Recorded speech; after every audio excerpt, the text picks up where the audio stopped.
Luc est coiffeur dans un quartier francophone de Montréal. Dans son salon, depuis 3 mois, on ne parle que de ça.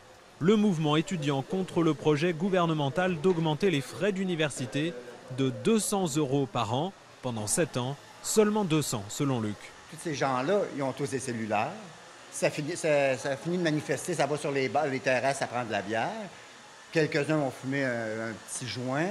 La société en général commence à être bien tannée. Que ce soit, je pense que ce soit les manifestants, je pense que aussi eux autres doivent être bien tannés aussi, là.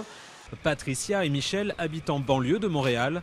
Sur le fond, ils estiment normal de faire payer leur part aux étudiants, surtout que l'Université du Québec est la moins chère d'Amérique du Nord. Puis je pense pas que ça empêche les étudiants d'étudier si on ose de la frais de scolarité. Je pense pas que pour 300 $ par année, ça va empêcher les gens d'aller à l'université. Avec leur salaire qu'ils vont gagner plus tard, ils vont pouvoir payer les dettes qu'ils ont encourues. Même dans notre temps, moi, ça fait 35 ans que j'ai fini mes cours. Moi aussi, j'étais à l'université, puis je me suis endetté, puis je trouve que c'est normal que tu t'endettes pour pouvoir avoir un salaire meilleur.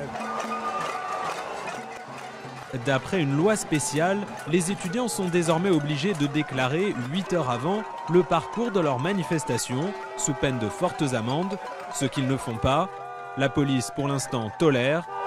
Mais pour Joanne, une artiste, la loi est liberticide. Avec la répression qu'on a voulu mettre sur ce mouvement qui était légitime et la répression trop forte qu'on a voulu mettre, ça l'a fait ressortir plein d'autres choses aussi. Aussi qu'on n'est pas dans une société où on va régler nos conflits en se tapant comme ça dessus, en faisant de la répression. Pour Joanne, le conflit va bien au-delà des droits de scolarité et s'est transformé en conflit de société contre le gouvernement de centre droit.